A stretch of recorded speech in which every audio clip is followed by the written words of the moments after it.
അദാനി ഗ്രൂപ്പിന്റെ ശതകോടീശ്വരനായ ചെയർമാനും ആഗോള സമ്പന്നരിൽ ഒരാളുമായ ഗൗതം അദാനിക്കെതിരെ യു.എസിൽ കേസ്. തട്ടിപ്പിനും വഞ്ചനയ്ക്കുമാണ് കേസെടുത്തിരിക്കുന്നത്. 20 വർഷത്തിനുള്ളിൽ $2 ബില്യൺ ലാഭം പ്രതീക്ഷിക്കുന്ന കരാറുകൾ നേടുന്നതിനും ഇന്ത്യയിലെ ഏറ്റവും വലിയ സോളാർ പവർ പ്ലാന്റ് വികസിപ്പിക്കുന്നതിനും ഇന്ത്യൻ ഉദ്യോഗസ്ഥർക്ക് ഏകദേശം $265 മില്യൺ കൈക്കൂലി നൽകിയതെന്നാണ് കേസ്. ഗൗതം അദാനി, ബന്ധു സാഗർ അദാനി ഉൾപ്പെടെ 7 പേർക്കെതിരെയാണ് കേസുകൾ. അദാനിയും അദാനി ഗ്രീൻ എനർജിയിലെ മറ്റൊരു എക്സിക്യൂട്ടീവും മുൻ സിഇഒ വിനീത് ജെയിനും തങ്ങളുടെ അഴിമതി വായ്പക്കാരിൽ നിന്നും നിക്ഷേപകരിൽ നിന്നും മറച്ചുവെച്ച് $3 ബില്യൺ വായ്പകളും ബോണ്ടുകളും സമാഹരിച്ചതായി പ്രോസിക്യൂട്ടർമാർ പറയുന്നുണ്ട്. കുറ്റപത്രം അനുസരിച്ച് ചിലർ ഗൗതം അദാനിയെ numero uno, the big man എന്നീ കോഡ് പേരുകൾ ഉപയോഗിച്ച് സ്വകാര്യമായി പരാമർശിച്ചു. എന്നാൽ ഈ വിഷയത്തിൽ അദാനി ഗ്രൂപ്പ് ഇതുവരെ പ്രതികരിച്ചിട്ടില്ല. വാഷിംഗ്ടണിലെ ഇന്ത്യൻ എംബസിയും സംഭവത്തിൽ പ്രതികരണം അറിയിച്ചിട്ടില്ല. പ്രതികൾക്ക് വേണ്ടിയുള്ള അഭിഭാഷകരെക്കുറിച്ചുള്ള വിവരങ്ങളും പുറത്തു വന്നിട്ടില്ല.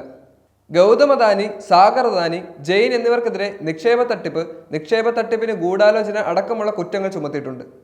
കൂടാതെ US securities and exchange commission civil കേസിലും അദാനിക്കെതിരെ കുറ്റം ചുമത്തിയിട്ടുണ്ട്. മറ്റ് 5 പ്രതികൾക്കെതിരെ US-ലെ കൈക്കൂലി വിരുദ്ധ നിയമമായ ഫോറിൻ കറപ്റ്റ് പ്രാക്ടീസ് ആക്ട് ലംഘിക്കാൻ ഗൂഢാലോചന നടത്തിയതിനും 4 പേർക്കെതിരെ ഗൂഢാലോചന നടത്തിയതിനും കുറ്റം ചുമത്തി. പ്രതികളാരും കസ്റ്റഡിയിലില്ലെന്ന് ബ്രൂക്ലിനിലെ US അറ്റോർണി ബ്രിയോൺ പീസ് വക്താവ് പറഞ്ഞു. ഗൗതം അദാനി ഇന്ത്യയിൽ ഉണ്ടെന്നാണ് കരുതുന്നത്. ഫോബ്സ് മാഗസിൻ പ്രകാരം $69.8 ബില്യൺ 62-കാരനായ അദാനിയുടെ ആസ്തി. ഇപ്പോൾ US-ൽ ക്രിമിനൽ കുറ്റം ചെയ്തതായി ഔദ്യോഗികമായി ആരോപിക്കപ്പെടുന്ന ചുരുക്കം ചില ശതകോടീശ്വരന്മാരിൽ ഒരാളാണ് ഇദ്ദേഹം. ഫോബ്സ് പട്ടിക പ്രകാരം റിലയൻസ് ഇൻഡസ്ട്രി ചെയർമാൻ മുകേഷ് അംബാനിക്ക് പിന്നിൽ ലോകത്തിലെ ഏറ്റവും സമ്പന്നനായ 22ാം വ്യക്തിയും ഇന്ത്യയിലെ 2ാമത്തെ സമ്പന്നനുമാണ് അദാനി. ഇന്ത്യയിലെ ഗുജറാത്തിലാണ് അദാനി ജനിച്ചു വളർന്നത്. 16ാം വയസ്സിൽ സ്കൂൾ പഠനം ഉപേക്ഷിച്ചു. ചരക്ക് വ്യാപാര സ്ഥാപനമായി 1998-ൽ അദ്ദേഹം അദാനി ഗ്രൂപ്പ് സ്ഥാപിച്ചു. പിന്നാലെ വിമാനത്താവളങ്ങൾ, ഷിപ്പിംഗ് തുറമുഖങ്ങൾ, വൈദ്യുതി ഉൽപ്പാദനം, ഊർജ്ജ ട്രാൻസ്മിഷൻ, ഖനന കമ്പനികൾ എന്നിവ ഉൾപ്പെടെ ഒരു ബിസിനസ് സാമ്രാജ്യം കെട്ടിപ്പടുത്തു.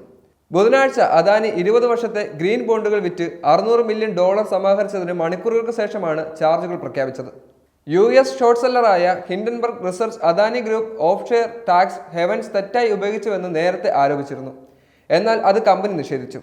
ഹിൻഡൻബർഗിന്റെ 2023 ജനുവരിയിലെ റിപ്പോർട്ട് അദാനി ഗ്രൂപ്പിന്റെ ഓഹരികളിൽ ഏകദേശം $150 ബില്യൺ തകർച്ചയ്ക്കും കാരണമായിട്ടുണ്ട്.